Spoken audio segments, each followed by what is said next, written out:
Hello and welcome to Nice and Blunt. I'm Adam Rancho. Today is Sunday, August 2nd. Early morning stream. Not usually live this early, 9:35 in the morning, but we're here. We don't have a ton of time, but as typical on Sundays, that's when I draft BBM. So we're going to do that. If you want to join me, we only have one shot today. So I'll give you a countdown. We'll get it going. Let's get it rolling. Vámonos, muchachos. Let's begin. Oh, shit. I thought we had the drop. Let's do that the right way.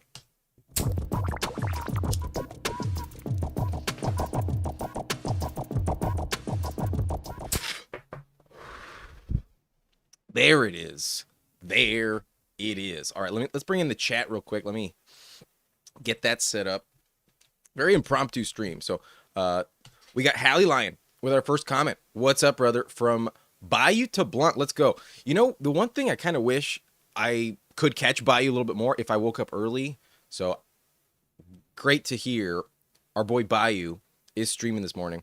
Shout out Bayou Bengal. Awesome live stream over there. But Money Anything, boom. What's up, bro? What's up? Jack Dog with a little Michael Jackson. Hee hee. Nice to see it. Marcus Hernandez, GM. We're getting money today. You know it. Money Anything, is Herbert 101 too early? No, if anything, it's the 1.00. It's if anything, it's clearly even higher than that. But get money. What's up? Jack Dog. Seth Wabi. Is it AM or PM early bird today? It's AM. We're not drafting from Australia yet.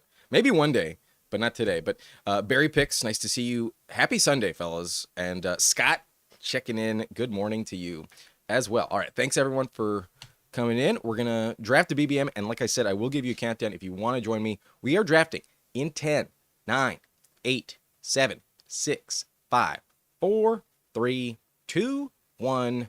Let's get it. One spot left. So hopefully you claimed it during the countdown, but we are rolling. We are ready to go. Which pick did we get? Pick 7. All right. I'm next to Game Tight. Great. I'm next to Legal Eagles. I'm not sure I'm familiar with Legal Eagles, but let's mention everyone in this lobby. We got Iman FC at the 101. Tempesta Matthew. One Beans. I guess Cool Beans was taken. Game of Jones. Jackson Duffy. What's up, brother? Game Tight. How we doing? I pulled the 107. Legal Eagles at 8. C Dink at 9. Wabi. What's up, Seth? At pick 10. Sly Tomato. First time I've heard that. And Z Kennedy. Good luck, everyone. As always, whether I win or lose, I want the winner, or at least someone that makes the finals, to be in this pod. Cheers, good luck, and may the best man win. And second person still sneak his way in. You know, second is still okay in this pod. But pick 7, I'm here for it. I'm fine with that. I got some fresh squeezed OJ this morning. Got a tree. And man, it's so much better than anything you get in the store. So satisfying. A little fresh squeezed. But where does Game Tight go? At pick 6, if I had to guess, he's taking McCaffrey here. But if not, I'm going to take McCaffrey. He goes Genty. Fun. Very fun. My rank says Amon-Ra, but in my heart, I'm willing to play it. Play with fire a little bit. Let's test that Achilles of his, or whatever the main problem was that 2 seasons ago when Jordan Mason popped off, whatever that was going on. Let's play with fire. Let's assume he stays healthy. Let's go CMC. Weird vibes in San Francisco. A lot of injuries, but McCaffrey's avoiding them so far. And his main backup broke his rib. Not sure about that, but yo, what's up? Jackson Duffy, welcome to the Blunt Rotation. Appreciate that, bro. For you, I was already craving it, but especially for becoming a member, you know it. Let's take another hit. It's Wake and Bake when we have a new member of the Blunt Rotation.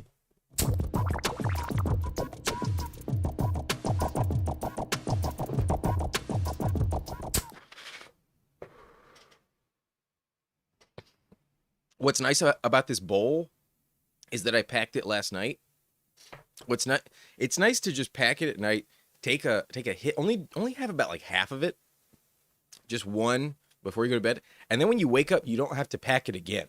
When you wake up, it's just there waiting for you. It's all set in stone. But we are about to be back on the clock. AJ Brown goes, so that leaves Chase Brown here. If I didn't feel a little worried about Christian McCaffrey's age creeping up, I might just go CMC Derrick Henry. That feels like such a strong start, honestly. But I'm going to go with a theme on this one. We're going to go pass catching running backs, and maybe this is more of a full PPR type of roster. But CMC Chase Brown feels very strong. But Genty, Derrick Henry, the only issue with that is the double week 13 bye, and maybe it does limit game tight in a very important week. Maybe, just maybe, it helps me advance because game tight loses some points in week 13. But Marcus asking, anyone else miss getting Stribling in the 17th?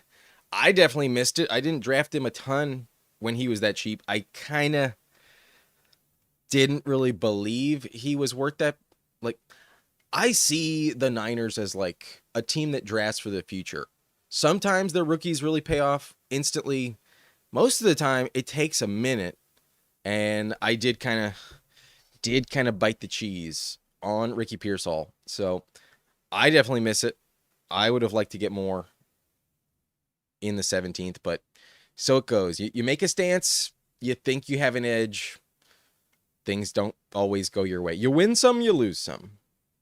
I have about 17% Deebo Samuel, but I have about 13% Ricky Pearsall. So it goes. But I don't think I have more than 5% Deshaun Stribling. But your soothing sound, what's up? Greetings from Cape San Blas. Nice to see you, man. Greetings as well. Sounds, anything with a cape sounds nice, but blinker time and popping a blinker in the cape. Cheers to you. Yeah, fresh squeeze, big ballin'. It's the time of year. It's not always as sweet as it is now, but summer oranges from the tree, very, very nice. We're back on the clock. Game tight goes triple running back, takes Jeremiah Love. I believe another week 13 bye. Actually, he's week 14, if I'm not mistaken. I feel really good about Chris Olave. I'm taking Chris Olave. Love his matchup against the Falcons as well. Week 17, that should be pretty nice. So we'll go Chris Olave. For the bring back, I could have taken Zay Flowers, but I don't think the bring back is always the most important thing. I think trusting your rankings is ultimately the better move. And I do have Chris Olave ranked above Zay Flowers. I actually already also have T. Higgins ranked above him, but I prefer Chris Olave in the third. Once Rashi Rice and Neighbors are off the board. Oh, wow. Flowers went at 25. I'm just seeing that. Flowers went to the team at the 2-3 turn. He was not available at 31. But what's up, Jackson? Yeah, nice to see you in here. It's been a minute, but good to see you. Pick 5, you get locked into the receiver start. Not always the easiest to come back from, but I think you can get away with it. You can still find your footing, get some traction. But glad I'm influencing the public. At least it's a weekend. At least it's a weekend anyone can typically afford a little wake and bake on a Sunday. But first down fantasy, in a redraft league, would you consider Puka over Chase at the 103? I'm thinking about it. I think if it was full PPR, maybe, but I think I'd rather not test it. As good as Stafford was last year, Burrow can also put up an MVP season, and I actually think Burrow is a little more likely to play a full season than Stafford. Stafford's back is still an issue, and you don't fully know how long he'll be out, but the team probably needs receiver, but I feel like I can get away with it. I kind of just want Scatterbo on this team, but now I'm going to keep it safe. I don't have a shit ton of Tedero McMillan And I think it's a fine selection. I do worry about his Week 17 matchup. Not going to lie, the Seahawks kind of scares me. But last year's game is not destined to repeat. He can step up. I envision a year 2 bump for him. And I know people were talking up the Chris Brazzell aspect of that offense. Maybe it opens up Tet McMillan a little bit more. I still think just the year 2 leap from a player like him, I think is also a pretty safe bet. So maybe it's the year 3 breakout at receiver you want to bet on, but Tet in the 4th, I feel like I'm getting a very safe pick. And I've also noticed a trend in my Best Ball Mania entries. Sometimes I fall behind at receiver. I have noticed that a little bit. So going to increase my exposure to Tet McMillan, a player I liked a lot last year. And on the season was fine, but I think let me down so much early on and was a low advance piece. His like late season breakout, all those touchdowns, maybe I kind of underestimated. I don't think I valued it appropriately when it happened. I think that's what I'm trying to say. I think the beginning of the year has kind of framed my assessment of Tet McMillan to the point where maybe I'm not valuing the touchdowns and mini breakout he had in the second half. You want to trust the second half of a rookie most of the time, especially a first round pick. The first few games aren't always indicative of what you're going to get. I give Matthew Golden an excuse, but Matthew Golden's much, much cheaper. Tet at 42. I guess I like some of the veterans a bit more, but I would expect 17 games out of a year 2 first round pick. Meanwhile, Terry, Mike Evans, Devontae Adams, will they be healthy at all in the fantasy playoffs? It's possible they're just not on the field because they're banged up. But game type finally goes receiver. He takes Carnell Tate, a pick I like in this round. But interesting, we get a lot of running backs still coming back, and I'm glad I passed because it would have been tough. I'm going to go Baishal Tootin here. I don't have a ton of him, but the camp reports are looking pretty promising. And this is like an average price on him, not cheap, not expensive. If anything, he's fallen a little bit. He's fallen 4 picks.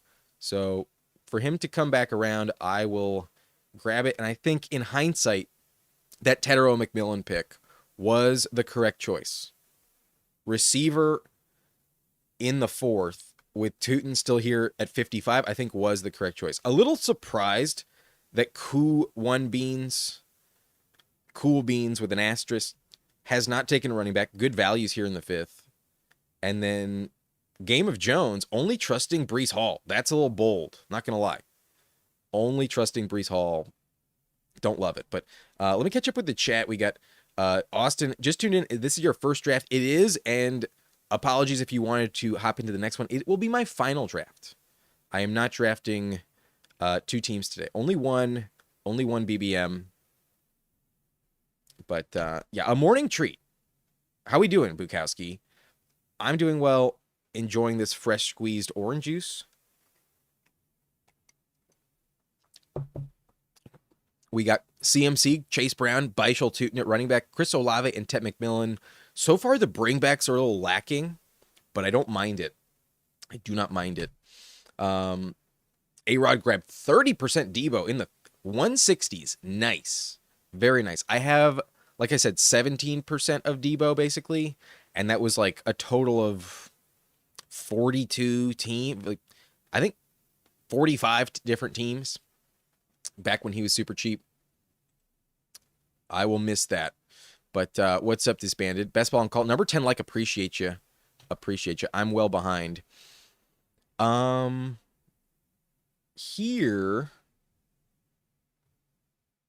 I mean, BTJ makes it back. We got the double Jaguar. Parker Washington already off the board. I'll go with receiver again. I'll take Brian Thomas. I am not going to gift game tight BTJ the falling value at 67. He goes Marvin Harrison. Yikes. Harrison looks brutal in camp. Brutal. The I'm going to quote the great School of Rock. Yo-Yo Ma's cousin, Lil Nepatiz, Marvin Harrison Jr. looks pretty bad at training camp. Now, can he improve? Obviously, he looked decent in college, but maybe he's just not in game shape yet. He may have taken the summer off, perhaps. Who knows? But good morning, Albie. Appreciate the good luck. Cheers to you, Albie. Thank you for popping in. John Cohill says, I have 4 slows going with Pearsall. At least I can adapt, though. That's gotta be a bummer. Drafting a slow team when you just picked Ricky Pearsall and then getting the news. That's kind of brutal. But Money, anything? 15% Stribling in the big board, currently 100% Stribling in the eliminator, was insta-clicking him in the 17th. Nice, bro. Very, very strong. Love to hear that for you. I am jealous. Not going to lie. A little jealous. The question here, there was the team that got frothy on Parker Washington, took him at 62. I don't think I can afford to push him. I think T-Law is just the pick here. And in BBM, I do not like taking Quentin Johnston these days because he used to go 30 picks cheaper. Everyone has him at random spots in the 8th round. So in BBM, it's just not worth it to pay the price on QJ. I think if you want to draft QJ right now, go in the eliminator. He's still going in the 8th round for some reason. But Quentin Johnston goes at 81. I almost took him just to justify the Herbert stack, but odds are I wouldn't have gotten it. The Lad McConkey drafter also has Parker Washington, so I'm gifting him who I believe is the better play, but I have 2 Jaguars. I think I'm also going to plan for like Jacoby Myers if I can, and I think I'm going to try and build out a Jaguars mega. We are making the further investment against Parker Washington. The camp reports, though, sound positive. It sounds like he's a workhorse, first man in the building, consistently, week over week, day over day. P-Wash and Jacoby Myers show up like true professionals. And that's kind of the only way that Parker Washington has been able to get on the field and stay there. So got to respect it. I will say, it's not that I'm worried about my bet. I still think BTJ will be better, but I do think if I knew what I knew now, I don't know if I would have wagered $100 bigger board against Jiri. Maybe I would have talked him down, but I still feel like I'm winning that bet. I still feel like somehow BTJ will outscore Parker Washington. He might be disappointing, but I think there's a world where P-Wash also just doesn't pay off the 6th round price. I think the Jags are just too crowded to know exactly what's going to happen. But the camp reports are definitely positive for Parker Washington. Can't say that they're not. I like that they put the out around Ricky Pearsall just to let people know. But Michael Wilson looks pretty good. Alec Pierce, though, is a really hard to pass on player here. I think I still would rather have Alec Pierce. The Keenan Allen addition might be a problem, but I feel more worried about Josh Downs if that happens as opposed to Pierce. Pierce is just, will he be healthy? But Pierce used to go in the 6th round in this contest. So I kind of believe getting the cheapest price on a player in a specific contest is a very important way to play it. So looking more so for value than anything else, I will go Alec Pierce. I will take a Mr. Alec Pierce at pick 90. Your soothing sound, Carnell Tate, this year's JSN.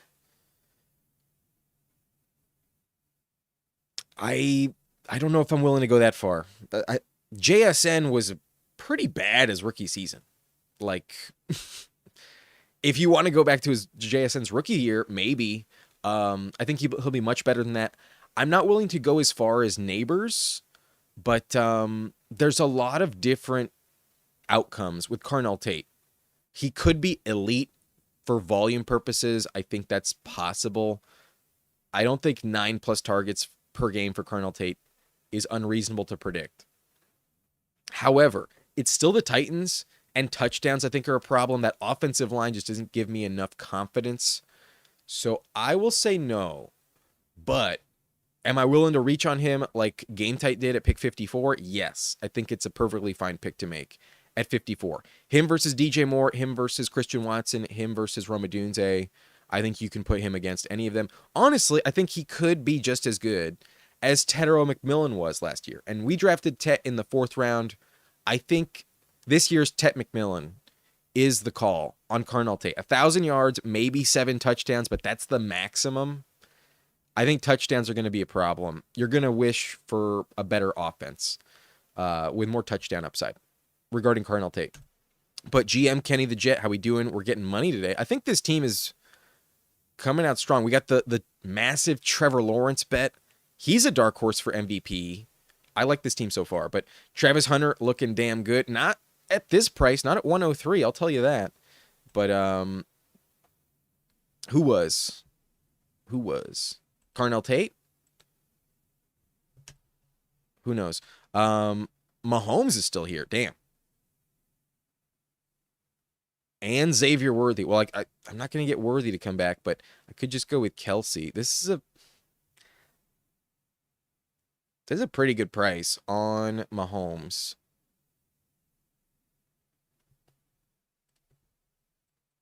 I'm going to take it. I almost pivoted Jacoby Myers at the last second, but wasn't fast enough, and honestly didn't feel like it was. I already have BTJ, and I've also seen Myers go at like 120. So we'll take Mahomes. It also gives me an excuse to take a Charger later on. The bring back with the Chargers. That'd be nice. But Tyreek Hill playing or nah? Probably not. If he does, it'll be like he would sign like week 8. I don't think he'll be in anyone's training camp. I don't think he's going to sign until a team really feels desperate down the, like if the Chiefs play a few games and then like Xavier Worthy gets hurt again, then they might bring him in. But you know what? Who knows? This might be a Tyreek Hill team. I might play it with that in mind. But what's up, Bayou? How we doing? Someone shouted you at the beginning. Great to hear you were live this morning. If anyone hasn't checked out, friend of the channel, Bayou Bengal. Yo, I'm going to reach... Bayou, I would love to get you on the channel this week. I'm going to be in touch. But, Jack Dog, are you going to do another BBM after this? No. Like I mentioned earlier, we only have time for one draft today. One BBM, then going to dip. But, yo, it worked. Jacoby Myers is still here. Perfect. As much as I would love Travis Kelce on this team, I don't think I feel desperate to take him at 114 because there's actually a lot of tight ends I like, not just at 127, but also 138 and 151. The next 3 rounds are like a sweet spot in terms of tight end values. There's such good players. There are some landmines, perhaps. There are some that I might be a little frustrated with down the stretch. If anything, the guy on the thumbnail is not someone I really take too much. I have Andrews on the thumbnail. And if touchdowns don't really deliver for him this year, then who knows what'll happen. But there's a lot of good tight ends coming up.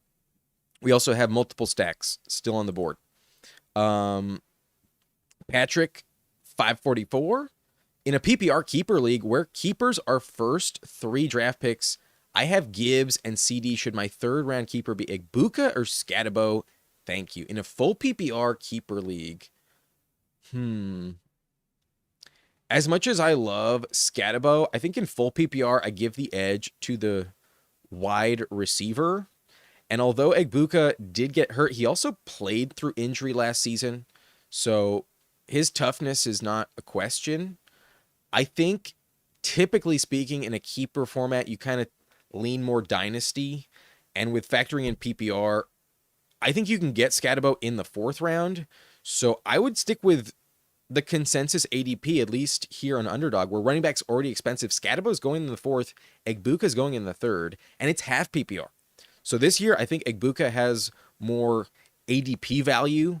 And I'm not saying Scatabo can't outperform him this season, but year over year, I think you'll feel a little bit better keeping. We're on the clock. Which player do I want? I love Dalton Kincaid in this round. I will happily take Dalton Kincaid.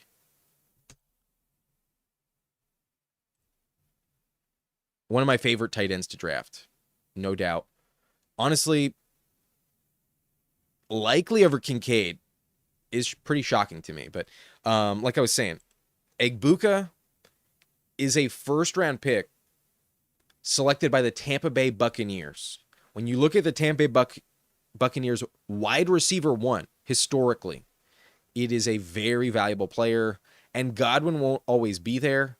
I think if you look back 4 years from now, the guy you might be keeping this entire time might be Egbuka, whereas Scatabo, I think he's going to be great this year, but I don't think he's going to age very well. I think 5 years from now, he's going to be struggling to get a big contract. I think the second contract for Scatabo is going to be a tough thing for him to acquire where he likes it. The number is not going to be what he ideally wants, if I had to guess. Just the nature of how he plays. I think long-term, more dynasty value, definitely Egbuka in full PPR.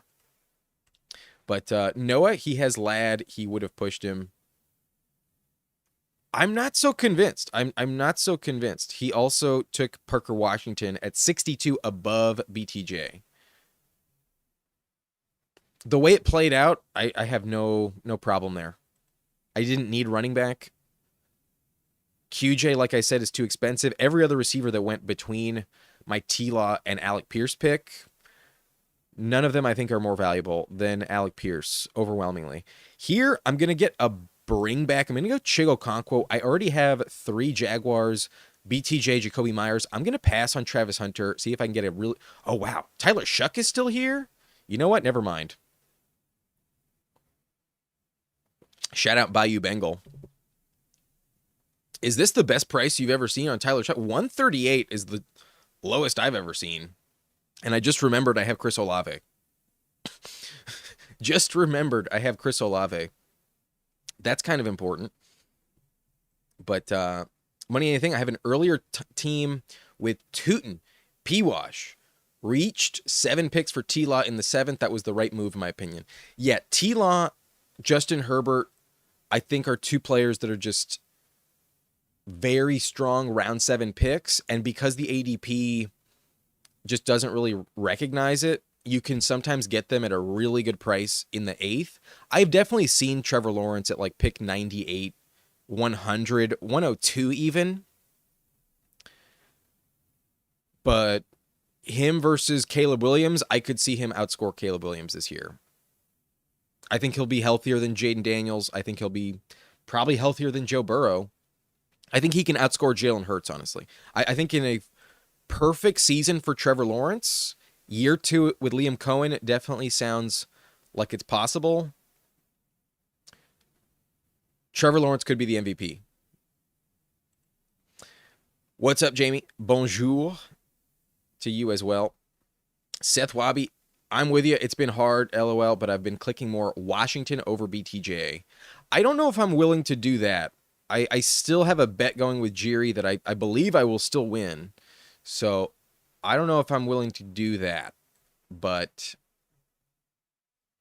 all in all, I have about 11% Brian Thomas. I have about 9% Parker Washington. And several of those teams are with Jiri. But yes, this is early for me. It is.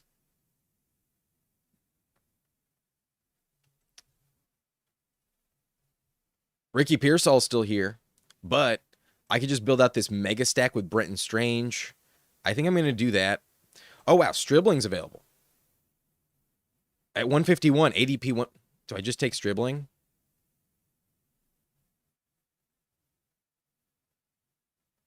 Yeah, we're going to see what happens.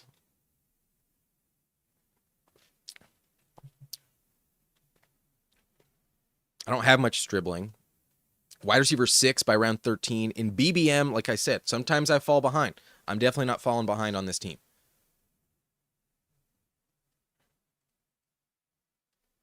But embrace P-Wash. He's inevitable.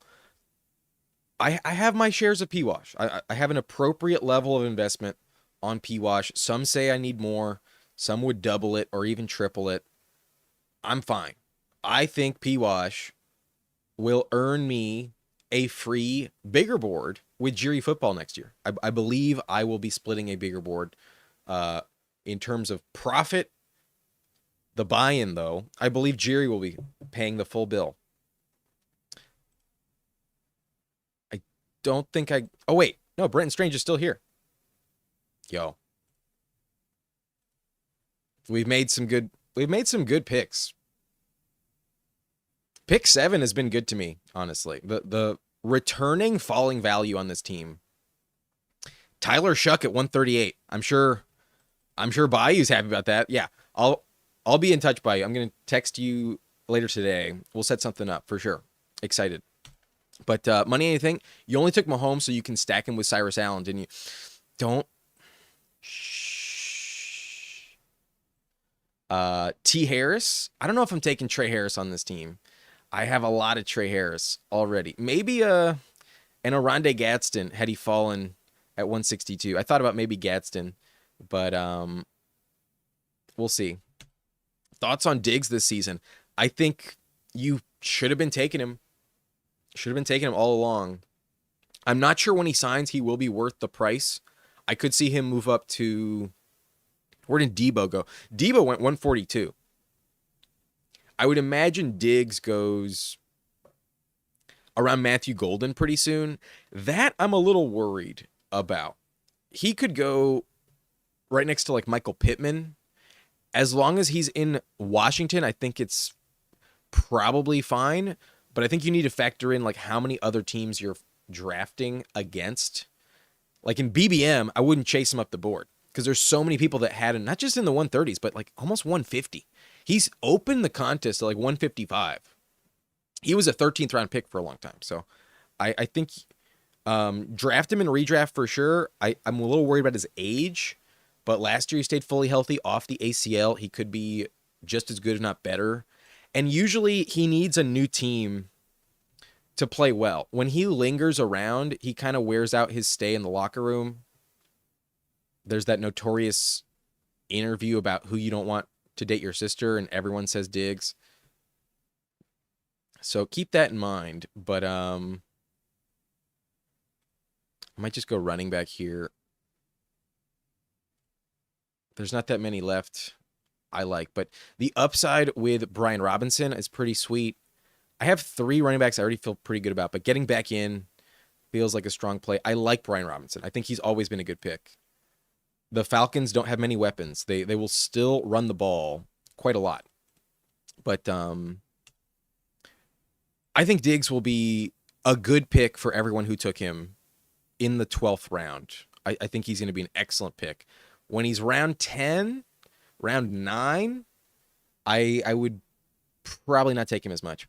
But A-Rod, who would you say are the potential landmines at tight end round 11, 13? We went over this in a very long video with Who Hames. I should probably go back and put the timestamps in. But if you want to check that video out, we go through the ADP in terms of the order of picks. That definitely helps sort it out. So if you want to just jump ahead to like when we get to George Kittle, Travis Kelce, and we will discuss every single tight end in that video. I highly recommend the rewatch value on that tight end discussion. So I don't want to spoil it, but we had a lengthy discussion about Isaiah Likely, Jake Ferguson, Chigo Okonkwo is an interesting conversation. But if you're telling me I can get Brenton Strange at 162 in the 14th round, then, you know, this draft was weird, but things fluctuate. Sometimes the values are different. But I would say Isaiah Likely is possibly one of the biggest landmines in round 11. We are projecting a lot on Isaiah Likely. Jake Ferguson, I think, is a little less valuable than you might think. And then Andrews is a little touchdown dependent. In round 11, at least, I would much rather take Kincaid, Dallas Goedert, if I don't get Kittle or Kelsey. The rest, I'll leave you to the rewatch. But what's up, Hartman? GM. How we doing? How you liking this team? Is it stacking up well? We have a 3-4-6-2 in BBM, and I think our remaining picks are just locked in on running backs and receivers.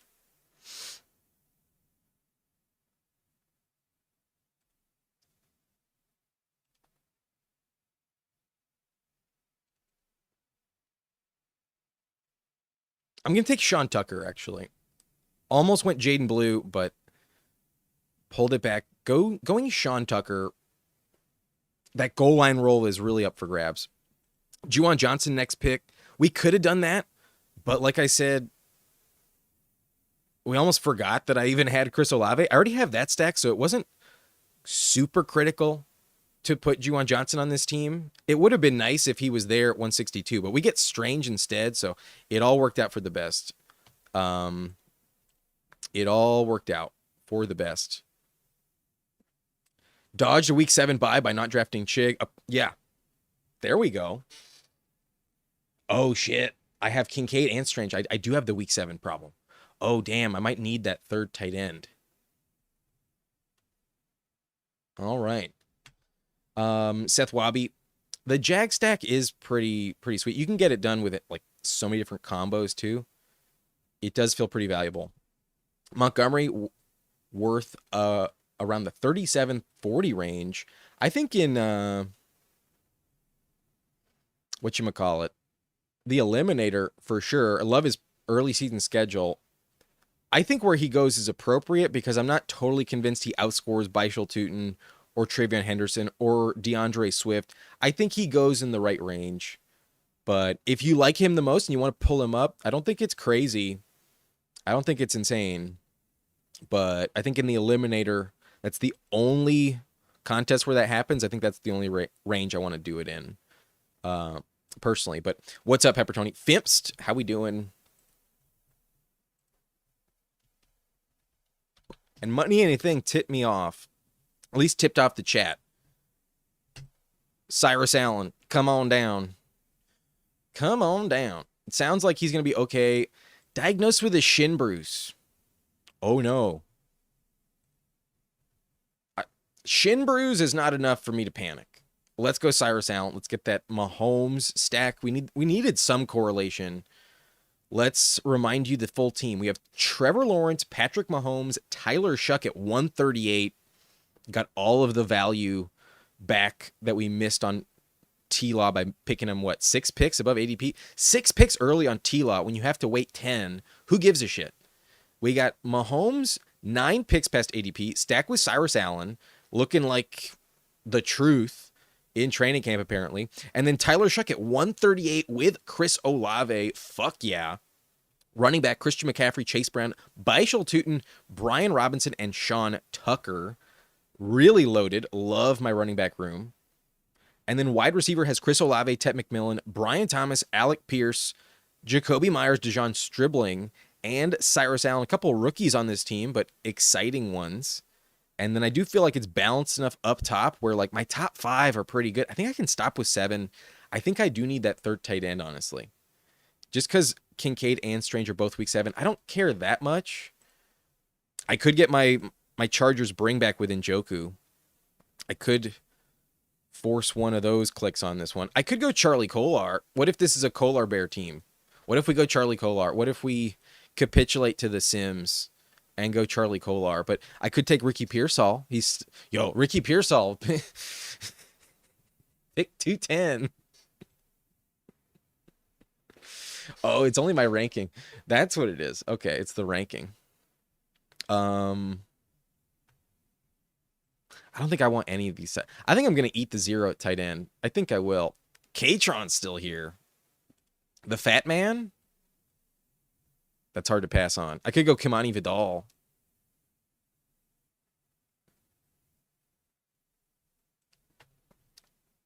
I like Caitlin Black a little bit, but Katron, I kind of regret that pick a little bit. Just because I'm not sure it was so necessary. That third tight end could have been valuable, but I don't like anyone here. Maybe Jake Tonges. Maybe. Darnell Washington. Maybe. I wasn't taking Kolar, though. Katron, come to the team. Come on board. That one was a luxury pick. I might regret it, but if I miss out on a week 7 tight end bagel, like, who's to say I draft anyone that gives me more than 1 point? Like, literally to expect 1 reception week 7 specifically from any of these tight ends is kind of crazy. Maybe I should have just taken Njoku, but he was also week 7. All these Chargers were also week 7. There's matchup week 17 as well. The Commanders' defense is dog shit. That's going to be sweet. And then Kincaid, I just hope he stays healthy. Strange should. And then we got really good values on this one. Nice CLV on this team. I like that a lot. But I thought you'd have from food poisoning from the discount. Nah, man, I just got busy. The lamb was delicious. That burger was amazing. I thought I would have time. I did not. And then yesterday was just super, super busy. So, yeah, getting in today. But GM, what's up, Purple Yosh? Nice to see you.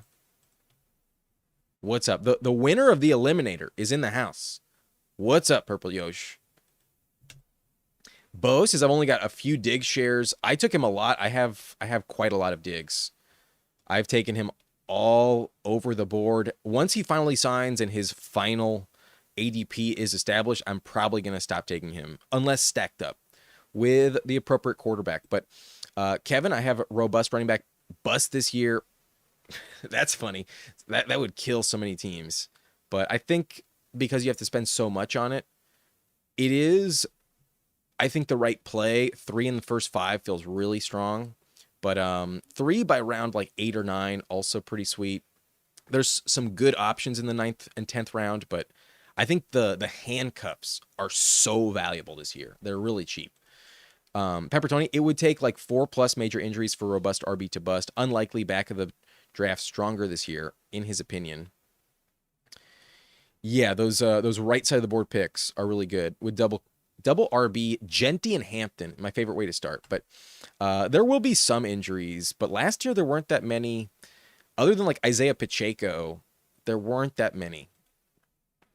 Can't take likely, got to count on old ass Kelsey. Makes sense. There's no sarcasm in that. I'm going to read that completely literally. The upside on likely is great, but the floor doesn't exist. Hartman says looks pretty good. Can't be perfect because of a double week 7 bye at tight end. Yeah, nothing can be perfect, but yeah, eating the 0 at that position, I'm fine with it. Totally fine with it. Do not take Njoku. You still end up with, yeah, we did not do that. We did not. The tight end you take is going to score 0 points in week 7. Yeah, exactly.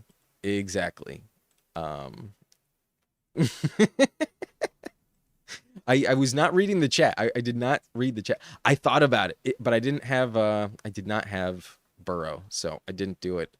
Eric All, I need one camp report to do it. I've taken him twice, but I'm not going to do it in BBM yet. Yeah, we did get a 0 week 7, but at tight end, who the fuck cares? Everything else feels pretty fucking good. This team feels pretty competitive, honestly. The top 10 upside any week with our wide receiver 1, but like the floor is top 12, maybe top 15, but I think the floor on Olave is top 12. Shout out Bayou. He says he's by far the best pick with the Saints. Tet should have an excellent floor in the top 20, 22. BTJ, that weekly top 15 upside, but maybe inconsistent. Same with Alec Pierce, but we get the floor of Jacoby Myers and maybe some sneaky upside as well. Both of those Jags are stacked. The Stribling rookie breakout. Now that Debo's super expensive, I'll take Stribling after ADP anytime. And then Cyrus Allen, the sneaky guy that is low owned in BBM so far, stacked up with Mahomes. Receiver room feels good, and then elite upside with Kincaid, strong floor with Strange. And then the quarterback room, loaded with a lot of value. This was a fun way to build it. Running back, we already mentioned. Deep and top heavy. That's how I like it. All right. We have Game Tight in this lobby. He is the only member of the Blunt rotation. But I do think, didn't Jackson Duffy also become a member? Yeah, we got 2 team reviews for Jackson Duffy and Game Tight. I don't believe Seth Wabi is a member. Let me know, Seth, if you are. Shout it out in the comments, and we'll take a look if that's the case. But Jackson Duffy just joined. I'll take a look at his team first. He has Jalen Hurts, Caleb Williams, and Sam Darnold. He built a 3-6-7-2 from the 5 spot, same build as mine. And 2 quarterbacks have the same bye, but Darnold in week 11. We're going to find out what is Darnold's matchup week 11. I want to know what you're stuck with. Oh, no, sorry, week 10. Week 10. What are you stuck with Darnold in week 10? The Seahawks are at Las Vegas. Nice. Good player to be stuck with for the price. I like Darnold at Las Vegas. Week 10. Pretty nice. Running back, we got David Montgomery, Blake Corum, Kenny Gainwell, Jonah Coleman, Jaden Blue, and Emmett Johnson. Pretty solid. I wouldn't say it's elite. The bet on Blake Corum is pretty interesting. Gainwell, though, I don't mind the pull-up, especially given where you were at. I don't like taking Coleman, but at 173, at least there's a discount, so I suppose. The only time I take Coleman, actually, is when I also take Dobbins. That's kind of the only scenario where I'm drafting Coleman, but at least a 15-pick slide, it's worth something. Jaden Blue, a lot of contingent upside. We'll see if Javonte does go down, though. And then Emmett Johnson, I'm a little worried about the depth chart there. I want to see Emmett Johnson actually running with the ones a little bit before I take him, because there's a chance he's not even the number 2. There's a chance he's more of a developmental piece. Who knows on Emmett Johnson right now? But JSN, Drake London, that's really strong. Devontae Smith, you had triple receiver to start. Khalil Shakir, Jalen Naylor, Tesla, and Cup. Top heavy. I don't really love the depth, honestly. I never take Cooper Kupp, honestly. I do not like that pick. Naylor at 149. Receivers getting a little tricky these days. And then Shakir, receiver 4, unstacked. I can't say it feels great. I think you kind of need an injury to like JMO or something for Tesla to pay off big time. So receiver, these 3 just better stay healthy. But you have a lot of week 11 buys, so that could be an issue. But tight end feels very, very strong. Loveland and Kittle, excellent way to play it. Tight end is great. Running back, a little questionable, but fun. Quarterback is very strong. I think you may have paid a little bit of a price on the double early quarterback. I think maybe one of Hurts or Caleb could have been a running back. Like,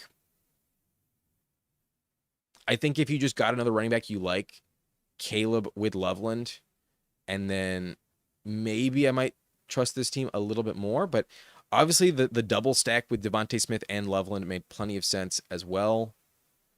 And then you did get a good quarterback to fill in week 10. So, yeah, the team may not be fully perfect. I think the receiver depth is a big question. And then running back room is a bit of a gamble. But you have enough points there to trust the starting lineup. Very competitive in that regard. And I do think it checks out. Love the double elite tight end. That will pay dividends. Good luck at running back, though. Nice team, though, Jackson. I think from pick 5 with the triple receiver start, I think that's a very strong team in that lens. But you always feel a little behind the 8 ball to not draft a running back until the 5th round. At least Dave Montgomery was still there. All right, we had one more member, though. It's game tight in the blunt rotation. One more team review, and then I'm going to dip. We got Jackson Dart, Aaron Rodgers. That's a little risky, bro. That's a little risky there. But I do think Dart, when healthy, will be very strong. So in that regard, it's definitely worth it. And then Rodgers should play all 17 games, but the floor isn't as high as I kind of believe. But damn, that Tyler Shuck snipe fucking killed you. If I had let you have Tyler Shuck, that would have been crazy. Maybe you should have just took Mahomes. I like the value on Mahomes. You passed. Who'd you take instead? You took Jackson Dart. Okay, no, yeah, you need a quarterback there for sure. The reason why it may be a little tricky here is because you took so many early running backs like Genty, Henry, Jeremiah Love to start, plus Scadaboo. I'm stopping at those 4. Plus RJ Harvey at 91. I would not have taken Harvey. That's just me. But I think a quarterback there would really help this team. I think if you had taken I mean, just Jackson Dart first and then Mahomes. Like, this team is fucking. Yeah, I think it's the Harvey pick that puts you in a tough spot because like you have two that won't be on bye week 13. You'll have two in the lineup. So I think starting 4 straight, the only way I like to play that is stopping. So I'm a little surprised you took the 5th. But Carnell Tate, Marvin Harrison, DK Metcalf, Wandale Robinson, really strong floor. Harrison feels a little gross, but it is what it is. Trey Tucker, Jerry Jeudy, Jeremy Bernard, Darnell Mooney, and Malachi Fields, the double Giants stack. Yeah, I get it. Bernard and Metcalf, though, double stack feels decent. Likely and Chigokonkwo, a little expensive at tight end. The likely pick does stack, though, so it makes plenty of sense. And then Chigokonkwo, a decent pick. I think I liked him a lot more when he was 150. So at 139, I think that's a little expensive. I think the 4 running back start put you a little behind the 8 ball. The 9 receivers, though, feel pretty strong for how it's built, honestly. Receiver doesn't feel like the problem. Quarterback, I think, is just a major risk. But if Dart puts up a top 5 season, you are laughing to the bank. Very fun team. And who knows, maybe once Dobbins goes down, Harvey is just the guy you need. So really fun team. I think quarterback is my only problem. That Harvey pick is really the only thing I can complain about. Otherwise, it's like very, very effective for what it is. So good luck at quarterback. That's maybe the only thing. Appreciate that, Acevedo. This is it for the live stream, though. I'm going to dip once I catch up with the chat. But if you guys want to hit the like button on the way out, I'd really appreciate it. If you're enjoying this content, we go live mostly every day. Sometimes we skip a day. Yesterday I wasn't live, but most of the time it's usually happening every day. And I would say at least like 6 days a week. That's probably the promise I can keep. But we're going to have a lot of fun videos and content coming out in August. Now is when... I've said this before, but like for sure, there's no excuses left. A lot of win-loss pick videos and rankings videos coming out soon, and then we'll still go live and draft teams all throughout August. But looking forward to the subscriber league, the Iron Throne League with a bunch of other creators. That's going to be dope. Subscribe over there if you haven't done so yet, and that's going to be sweet. But yeah, we did the team reviews. That RB room is low-key brutal, but I love Quorum. Yeah, the Quorum bet kind of feels like maybe, just maybe, you get away with it. But yeah, fair, honest opinions is all that I can offer. And I might be wrong. I do not underestimate my capacity to be wrong.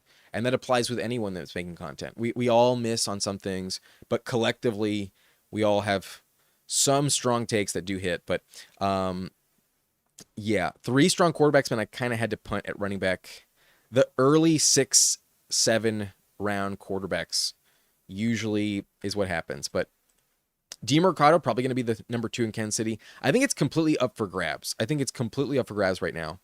Who knows for sure? But if you take 2 quarterbacks in that tier, having the same bye is tough. Yeah, the Darnold click was necessary because of that, but it also limits the rest of the roster. It's nice to just stop at 2 when you take a quarterback in round 6 and 7. But peace out. What's up, Vitrano? Yo, I'm leaving. You're finding me as we depart, as we leave. But all right, that's gonna be it for me. Thank y'all for joining, and I will see you tomorrow. Later. Peace out.